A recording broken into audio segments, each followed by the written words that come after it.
Welcome to the Unlist, and welcome to my first Perfumer's impression video. These videos are basically my impression of a commercial perfumer's body of work. With more independent perfumers who often run entire houses by themselves, I feel like they should have videos about the house more so than the individual perfumer, since independent perfumers rarely work across the major commercial perfume industry for multiple houses. They might do collaborations here or there with other brands, but typically they work on only their own fragrances. But commercial perfumers, ones who work for oil houses or become house perfumers for major brands, they have careers that span across multiple brands sometimes, or multiple houses under a single corporate portfolio like an LVMH or a L'Oreal. So pulling their work into the spotlight and giving an impression on what they've done over the course of their career helps you better see their style independently from all the different brands they may have worked for, right? So hence the nature of this video and subsequent ones just like it. This is not an exhaustive biography, and I will say this on all future perfumers impression videos as well. So don't expect me to tell you what this person was doing in their childhood, what their favorite color was, what their favorite meal is, and all of that sort of thing. If you want that, you can probably find that somewhere on the internet, interviews and what have you not. This is just my impression of their body of work based on how much of it I've smelled.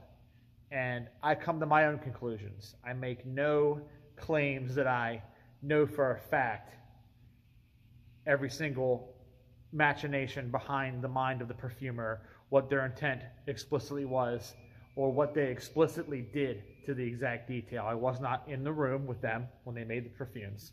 It's not a fly on the wall. So this is merely my impression and a little bit of history, because usually there's something out there, right? There's a little bit of something out there that you can find out about perfumers. A lot of them are quite secretive, so you can't get too in-depth with their personal history, but you can at least get a pastiche of it, right? So I'm starting off with François Demachy. Why François Demachy? Why is he the first subject of my Perfumer's Impression video series within my Unlist series? Well, that's easy. Very notorious figure. He's a very notorious figure, and there are very strong opinions about him. Unlike other perfumers around the same age as him, who tend to have a much better reputation with the online fragrance community, tend to be venerated a little more. People like Jean Curleo, people like Jacques Polge, these are people whose careers have some ups and downs, but the general consensus is people tend to like their work, their body of work, right?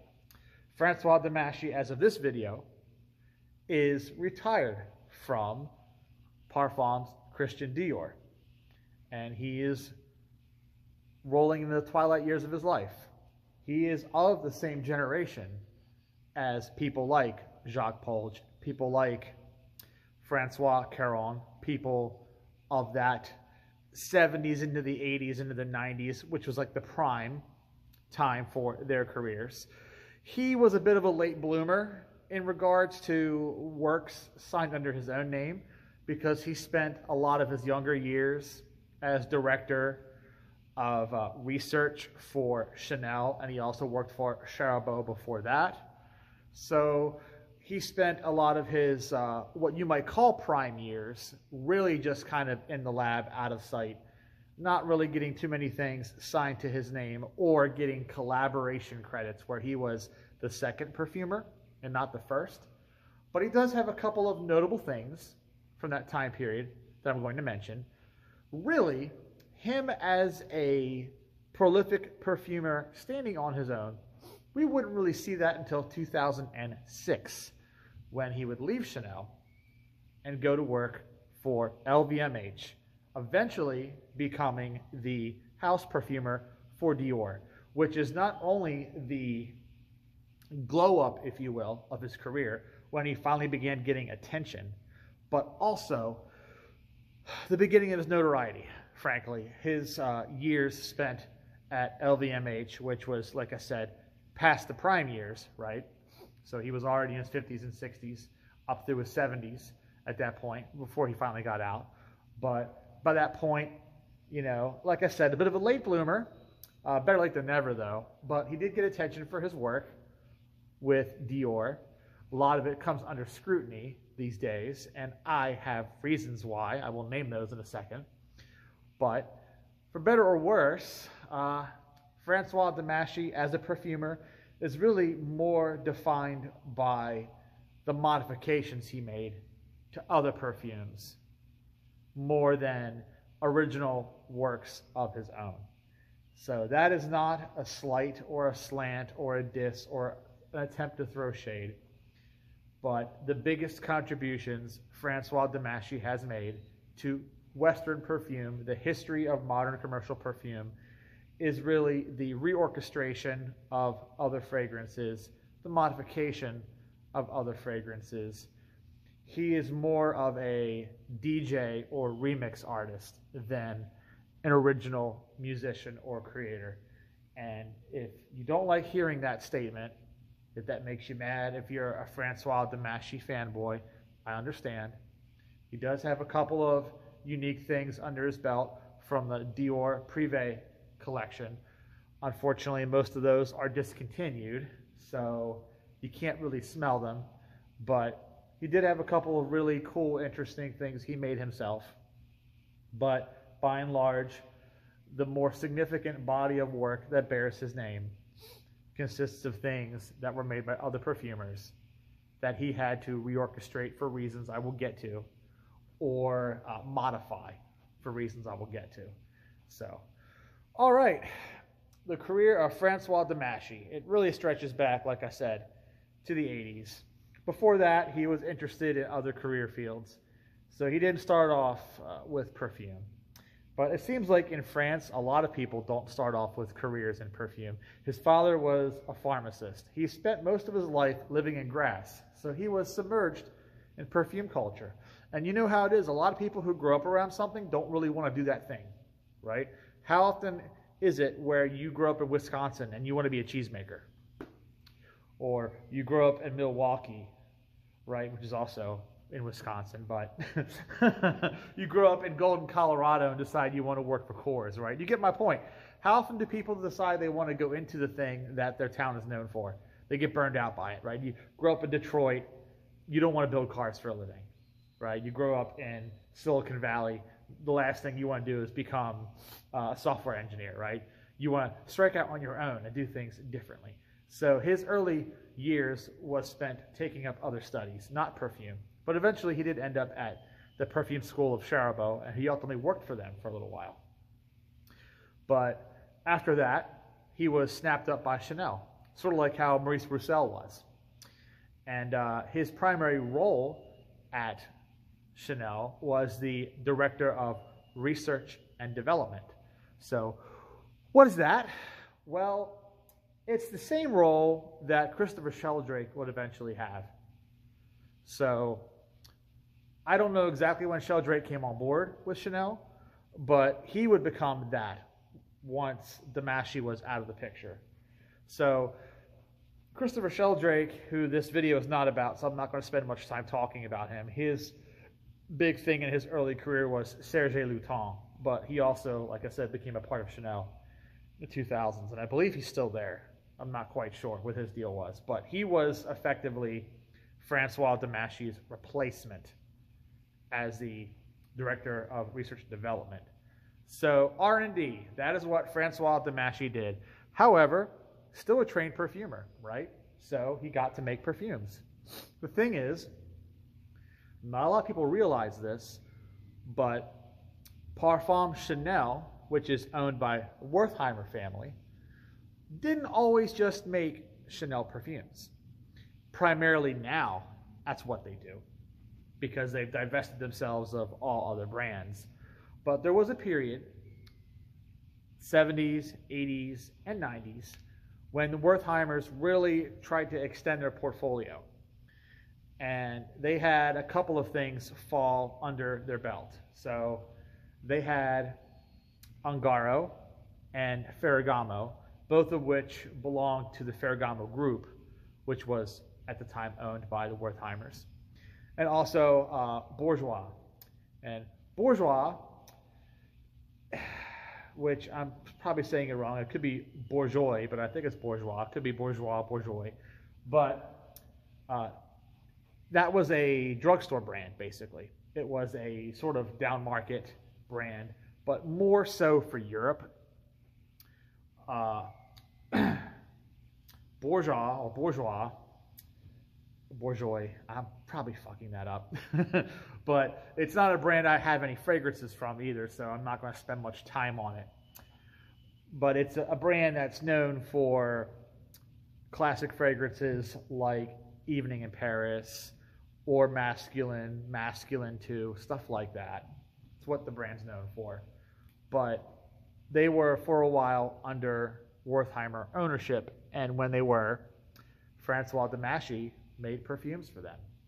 So a lot of the things that he did that do bear his name from those early years when he was director of research and development were not Chanel products. They were the Bourgeois, whatever, however you want to say that. You guys can tell me in the comments, all right? And then he also did some stuff for Ungaro. Most famously, he was co-perfumer for all three of the Ungaro Pour L'Homme.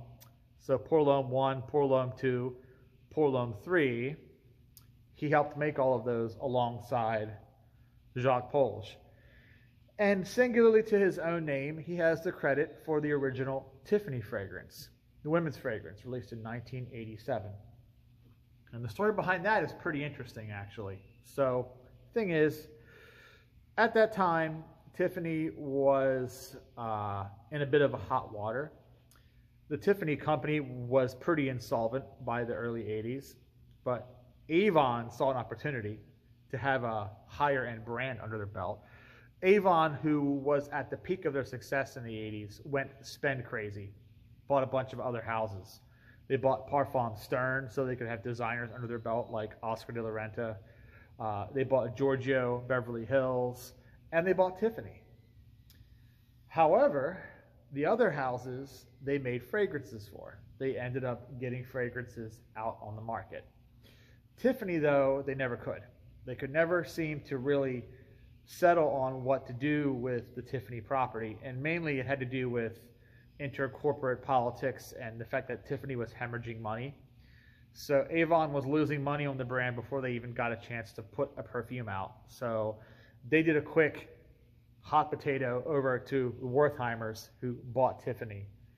And since Tiffany had been expecting a perfume from Avon but didn't have one because Avon got rid of them before then, it was kind of like a quick save. Let's hurry up and put something on the market, right? So Jacques Polge was still knee-deep in working on Chanel projects at that time. You know, he had done Coco in 84. He had done Antaeus in 81. He was about to release Bois Noir in 87, that same year that the first Tiffany fragrance came out, which would ultimately be re-released in 1990 as Egoist. So he was not exactly available for anything. And he had also done Ungaro fragrances like Diva as well, and Diva flankers. So it just was not, that man was overworked. So Demachy got to do it. And the original Tiffany fragrance for women, I haven't sampled it. I can't speak much about the way it smells other than what I'm able to read. And all signs point towards it being a typical aldehyde fragrance, floral, bit ambery, right? Your typical 80s thing. So very conventional, very loud, but at the time it wouldn't have seemed loud because all perfumes were basically like that. So it was not anything special other than having the Tiffany name on it. The men's fragrance, Tiffany for Men, was a B-side to a Chanel fragrance. It was sort of the B-side to Paul Monsieur Concentré. People note that the Tiffany fragrances in general seem very not super original or unique, even though a lot of people worship them. especially the men's fragrances. Tiffany for Men goes for hundreds of dollars now, and people do the thing I always say where they're like, oh, ooh, oh, you know, and ooh, like this. And I'm like, no, it's not that serious. Okay, not that serious. So after that, the Pour L'Homme fragrances came out, 1, 2, and 3. They were kind of interesting, you know, but they were, again, a collaborative effort. Like I said earlier in the video, François Demachy didn't really have a lot of solo flights that really caught anyone's attention. He was always more of the remix guy. He got in there and he made changes to things. He didn't really make things from the ground up, right? Another co-credit he got was for Platinum Egoist, which released in 1994. And that was the fresh fougere capitulation to the market, because Egoist was a sales disaster. Bois Noir was a sales disaster too, but I guess they were just doubling down because they spent so much money developing the formula over the years. They couldn't not release it, but they needed something that was quick, easy, going to be a surefire success. And Chanel has been infamous for doing this a handful of times, for copying the homework of others. They like to feign that they're so original and trend-setting and market leaders, and most of the time, to their credit, most of the time they are. They do come out with very original fragrances. Clearly, Antaeus is very original. Egoist was surely very original, and Allure was pretty original when it came out. Men's and women's both, quite original. But for every Allure and every Antaeus and every Coco, you get a Platinum Egoist. You get an Allure Homme Sport. You get a Bleu de Chanel, right? For every Sycamore. So that's my thing. They have their unique stuff, their market trend-setting stuff, but then they have their obvious Me Too fragrances. It's Chanel, so no one ever thinks of them as being Me Too. They think that they're elevated. They're not copying the market. They're one-upping the market. It's the Chanel version of what everyone else is doing, so it's better, right? That's how it is.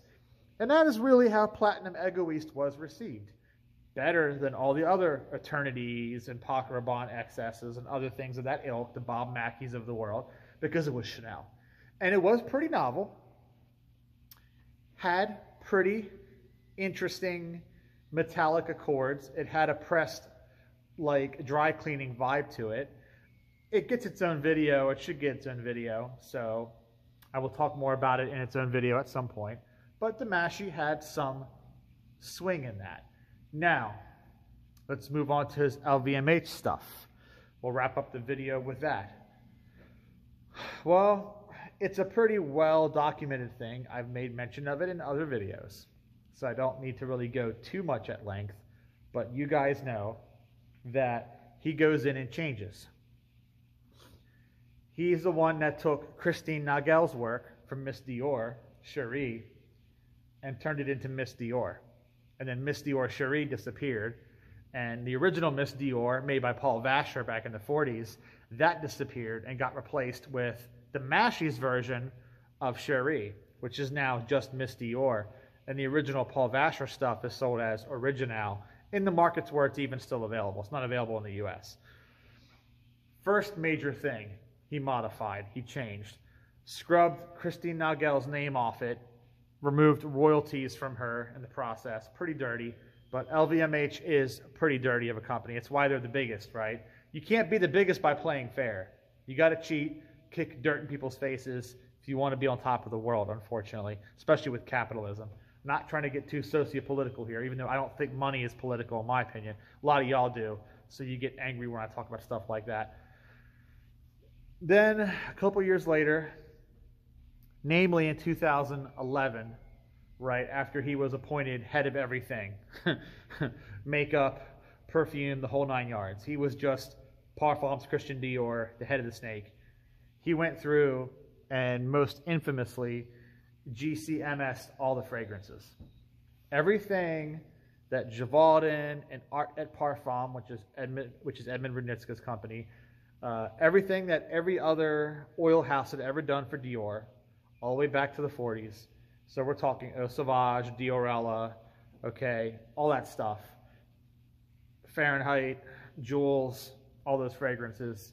Even the more recent Dior Homme from 2005, right, which was also outsourced, was Olivier Polch composition. All those fragrances, men's, women's, everything.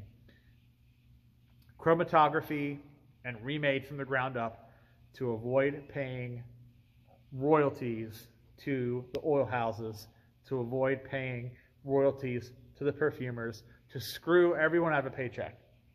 So LVMH could control it all. To Demachy's credit, he did a really good job, and actually did better reformulations of these fragrances than some of the previous ones that were done, like Edward Flesher's reformulation of Fahrenheit to get around the restrictions on that fragrance. That was awful. It got sweeter, it got more vanilla, it just wasn't good. Demachy was able to restore that fragrance and restore the petrol note, which is a one-up, right? That's a plus. And of course, Dior Homme from 2011 is notably less vanillic as well than the 2005 version. Some would call that an improvement as well. However, in other cases, people look at his version of Jules and his version of Higher and some of the other ones and are like, not so good. So it's a give and take. Now, fast forward to more recent stuff like Joy, which some folks are still bitter about that, about LVMH buying Patou just so they could steal the name of the perfume away. It's kind of silly. But that fragrance gets compared a lot to Allure Sensuelle, actually. It's compared a lot to that. They even did a recent thing where they GCMS both fragrances side by side, and they have almost the same formula. Which brings me to my point about Demachy, is when he is doing creations of fragrances, supposedly unique creations of fragrances, they end up just being, once again, GCMS competitive fragrances with some tweaks. So he has done to competing brands what he did to his own Dior portfolio, where he scans a fragrance, makes some changes, and releases it as his own. It's lazy, it's easy mode, and that's the thing that gets him put on blast by the online fragrance community. That's the thing that makes him notorious. Dior Homme, the 2020 version, very good fragrance.